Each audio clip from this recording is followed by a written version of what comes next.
Merci à Eric Orsena. C'est au tour maintenant d'Yves Zlotowski de venir à nouveau à cette tribune pour un second panorama des risques pays consacré cette fois aux économies émergentes.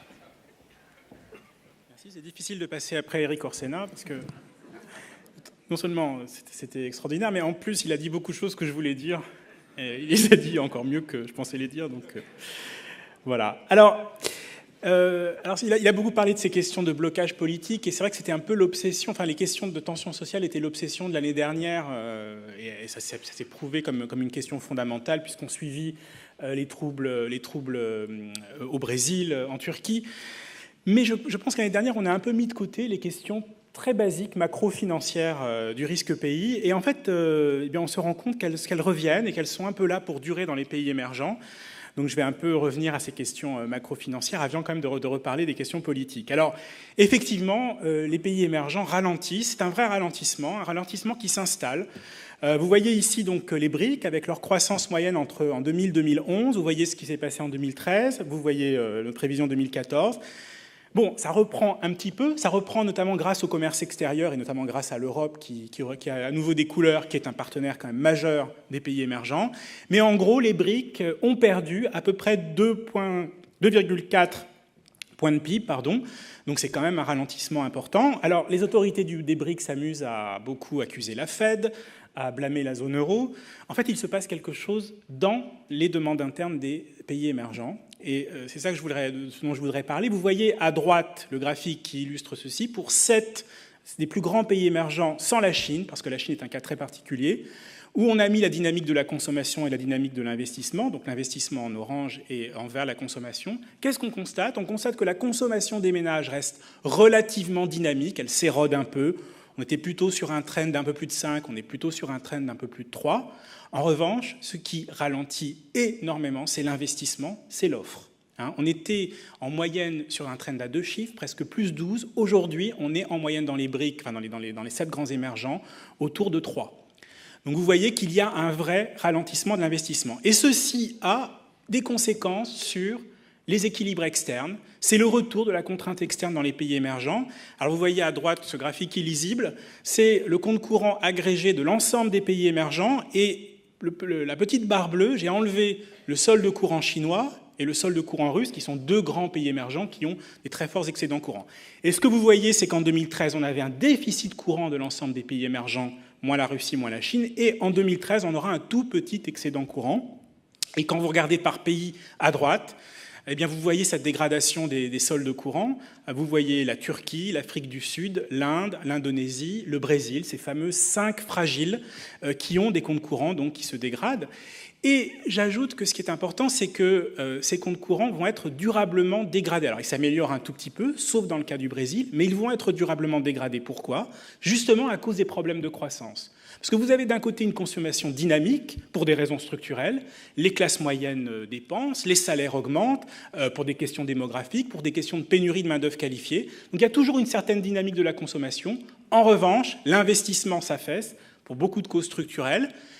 Et quand vous n'avez pas assez d'offres pour répondre à la demande locale, vous êtes obligé d'importer massivement, et d'où des déficits courants. Donc, ils ne se résorberont pas beaucoup, et même dans un cas très particulier, ils risquent de se dégrader. C'est le cas du Brésil, où on va tangenter les moins 4% du PIB l'année prochaine. Alors donc, on a l'impression, pour tous ceux qui font du risque pays comme moi depuis un certain temps, d'être retour dans les années 90, la contrainte externe, et donc on revient sur les vieilles mesures du risque pays, c'est-à-dire ce qu'on appelle le besoin de financement. Alors qu'est-ce que c'est que le besoin de financement ? C'est le solde courant plus l'amortissement de la dette. En fait, c'est très simple, c'est le fait qu'on a besoin de devises. On a besoin de devises pour payer ses importations nettes de ses exportations, et puis aussi pour payer sa dette. Et donc, comment est-ce qu'on regarde la vulnérabilité d'un pays ? On regarde la taille de ce besoin de financement. Est-ce qu'il a besoin de beaucoup de devises relativement à sa taille ? Et puis, on regarde aussi la qualité de la couverture de ce besoin de financement. Est-ce qu'il est financé par des investissements stables, des investissements directs qui durent, ou par des investissements volatiles, ou pire, par de la dette ?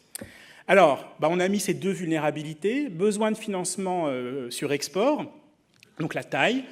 Investissement direct sur besoin de financement, c'est la qualité de la couverture de ce besoin de financement. Et les pays Les pays qui sont très fragiles apparaissent dans ce cercle, dans ce beau cercle. Brésil, Turquie, bien sûr, mais aussi Tunisie, Maroc, Roumanie, Égypte, Afrique du Sud, Hongrie. Voilà des pays dans lesquels il faudra surveiller le taux de change. Alors on se dit, on a l'impression d'avoir rien inventé, et de se dire finalement, tout ce qu'on avait dit sur le fait que les pays émergents étaient si robustes financièrement, est-ce qu'on s'était un petit peu voilé la face? Je ne crois pas. Je reste persuadé que les pays émergents sont beaucoup plus solides financièrement qu'avant. Pour deux raisons. La première, c'est que oui, il y a des pays qui sont fragiles, il y a des pays qui ont des taux de change volatiles, mais aujourd'hui, on a des politiques monétaires réactives dans les pays émergents. On a vu en Inde, on l'a vu en Brésil, on l'a vu en Turquie. Les banques centrales réagissent tout de suite, augmentent leur taux d'intérêt. Et les pays d'ailleurs qui ne sont pas touchés par les crises de confiance, eux, continuent à baisser les taux pour soutenir la croissance. Donc on a de la différenciation dans les pays émergents. Ce n'est plus, le monde émergent, ce n'est plus quelque chose d'uniforme qui réagit de la même manière. On a des cas divers. Donc on a des politiques monétaires réactives et diversifiées. Et la deuxième chose, c'est qu'il y a 15 ans, les acteurs qui étaient très endettés en devises étaient les États et les banques. C'est donc des acteurs systémiques. Donc s'il y avait un problème de change, il pouvait y avoir une crise souveraine, il pouvait y avoir une crise bancaire, il pouvait y avoir une récession. Il y a eu une crise de change à l'été 2013, vous avez vu les taux de change très attaqués, justement, de ces pays fragiles, de beaucoup d'entre eux. Il n'y a pas eu de drame. Alors certes, il y en a eu un de drame, c'est le défaut de cette grande entreprise brésilienne qui s'appelle OGX. Ce sera peut-être le plus gros défaut, la plus grosse structuration de dette privée de l'Amérique latine dans l'histoire. Mais ça n'a pas obligé Mme Rousseff à appeler le FMI en urgence. Donc il y a des problèmes de dette privée, mais il n'y a plus de risque systémique dans les pays émergents. Alors par contre, qui dit problème de dette privée, dit problème pour COFAS, puisque nous, c'est précisément ce que nous mesurons et ce que nous évaluons, c'est la dette des entreprises. Alors, est-ce que les entreprises émergentes sont surendettées? Alors, ce n'est pas facile de répondre à cette question, parce que pour le coup, les données sont très partielles. Alors, vous voyez ici la dynamique de la dette externe pour les BRIC. Bon, alors certes, on voit que les entreprises indiennes s'endettent de plus en plus. On voit que les entreprises russes, on le sait, ont beaucoup fait appeler au marché externe aussi. Mais quand même, c'est juste 20% du PIB. Ce n'est pas gigantesque. Ce qui veut dire que cette question de la dette des entreprises émergentes, c'est une question individuelle pour certains acteurs qui sont très endettés. Ce n'est pas vraiment une question systémique macro-financière parce qu'elle n'est pas encore énorme. Mais la dette externe, c'est qu'une partie de l'histoire. Essayons de regarder la dette totale, c'est-à-dire externe plus interne.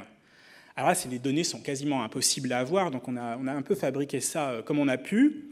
Et en comparant à une série de l'OCDE sur la dette des grands pays qui sont très endettés, ou une grosse dette privée comme l'Irlande, le Portugal et l'Espagne. Bon, le pays où vraiment on peut être inquiet, c'est la Turquie, où la dette totale des entreprises représente 100% du PIB. Mais vous voyez que dans beaucoup de pays émergents aussi, ce n'est pas encore inquiétant. Mais il y a un pays qui apparaît comme très endetté, pas de surprise, enfin surprise peut-être pour certains, c'est la Chine. Effectivement, les différentes estimations montrent que la dette privée chinoise, donc la dette des entreprises totales, tangente à peu près les 160% du PIB, donc on est à des niveaux espagnols. Voilà. Donc la Chine, alors c'est très bizarre parce que la Chine n'a pas de contraintes externes, la Chine n'a pas besoin de s'endetter, n'a pas évidemment de déficit courant, elle a un excédent courant certes, mais qui baisse, mais qui est entre 2 et 3% du PIB, donc quand même qui se tient. Alors qu'est-ce qui se passe en Chine ? Pourquoi est-ce que les entreprises sont si endettées ? Bien sûr, c'est lié au modèle de croissance chinois, à ce fameux modèle de croissance extensive, fondé sur un investissement très, très dynamique, lui-même fondé sur un crédit très abondant. Alors, est-ce que 2014, ça va être l'heure de vérité pour les entreprises chinoises ? Alors d'abord, il y a une première dimension, qui est une dimension un peu plus, institutionnelle, théorique, qui est la question des règles du jeu.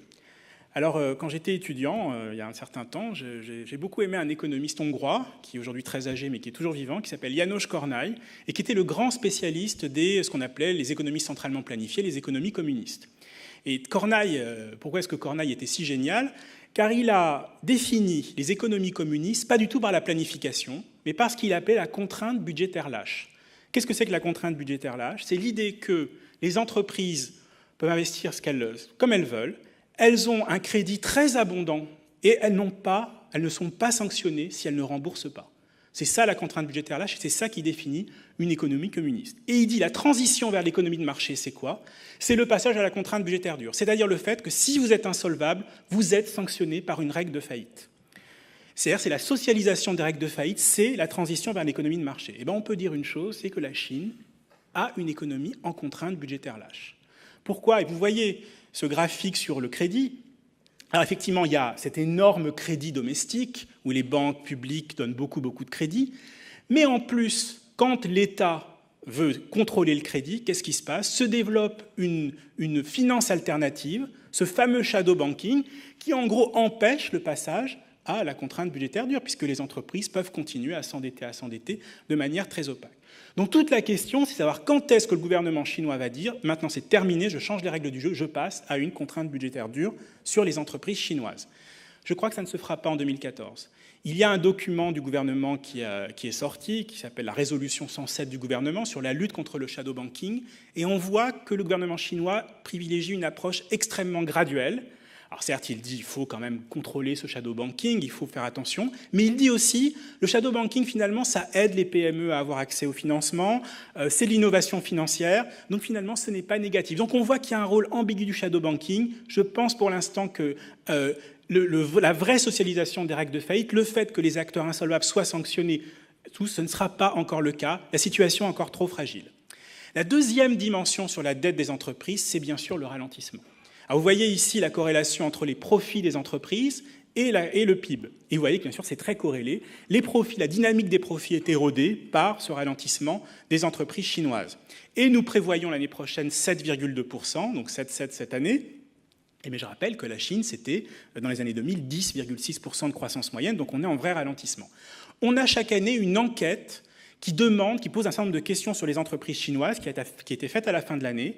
Et pour la première fois, cette enquête est menée par COFAS Asie-Pacifique, pour la première fois, quand on demande quels sont les facteurs qui affectent les entreprises, la situation financière des entreprises chinoises, apparaît la question, orange, du ralentissement chinois. C'est la première fois en 10 ans d'enquête qu'on le voit.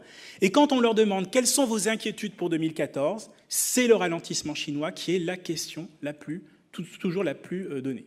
Donc on voit cette question aussi vraiment préoccupe les entreprises dans une situation où on a beaucoup d'entreprises endettées, très endettées et souvent de manière opaque. Donc il faudra vraiment surveiller ce risque chinois. Alors un autre élément très important en Chine, qui préoccupe aussi beaucoup les entreprises, bien sûr, c'est la hausse des coûts du travail. On en a parlé beaucoup. C'est quelque chose qu'on voit dans beaucoup de pays émergents, notamment au Brésil, où les coûts du travail ont beaucoup augmenté. Alors, bon, c'est normal d'une certaine manière, parce que tout simplement, les pays émergents veulent évoluer leur modèle de croissance. La compétitivité prix, c'est fini. Ils veulent passer à une croissance beaucoup plus qualitative. Le problème, c'est qu'il y a une pénurie de main-d'œuvre qualifiée. Et c'est une des contraintes majeures sur l'investissement. Alors, vous voyez ici une petite statistique sur les dépôts de brevets. Donc, qui est une statistique de l'ONU, qui est une forme de mesure de l'innovation dans les économies. Et vous voyez que le pays qui performe le mieux, si je puis dire, c'est la Chine, qui a eu une dynamique assez favorable. Le problème, c'est que c'est 4 fois inférieur au niveau américain.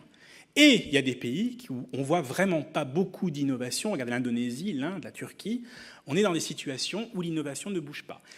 Alors cette question de la pénurie de main-d'œuvre qualifiée, elle pose évidemment un problème tout simplement de limite à l'investissement. Si vous n'avez pas d'ingénieur, vous ne pouvez pas faire de construction, tout simplement. Mais ça pose aussi un problème sur la qualité de la croissance. Cette fameuse montée en gamme que cherchent les pays émergents, elle est limitée par les pénuries de main-d'œuvre qualifiée. Un des problèmes de la pénurie de main-d'œuvre qualifiée, c'est qu'il n'y a pas de quick fix. Et alors, je ne vais pas redire ce qu'a dit Eric Orsena sur les infrastructures, c'est le deuxième problème majeur, évidemment. Alors voilà, j'ai les classements de la Banque mondiale, du World Economic Forum. Bon, il y a ces pays qui sont très mal classés en matière d'infrastructure, la Russie, l'Indonésie, l'Inde, le Brésil, qui reviennent souvent. Et comme il l'a dit, c'est un problème politique. J'ajouterais juste à ce qu'il a dit qu'un des problèmes maintenant auxquels font face les autorités des pays émergents, c'est qu'il n'y a pas de solution rapide pour les infrastructures. On voit bien, par exemple, à quel point le gouvernement brésilien a du mal à attirer les investisseurs étrangers dans ses programmes d'infrastructure, combien c'est laborieux, combien ça prend du temps. Et le problème, c'est que c'est une urgence. C'est une urgence pour la croissance, puisque ça limite l'investissement, et c'est une urgence aussi sociale, puisque, effectivement, les urbains sont de plus en plus mécontents de la qualité de leurs infrastructures.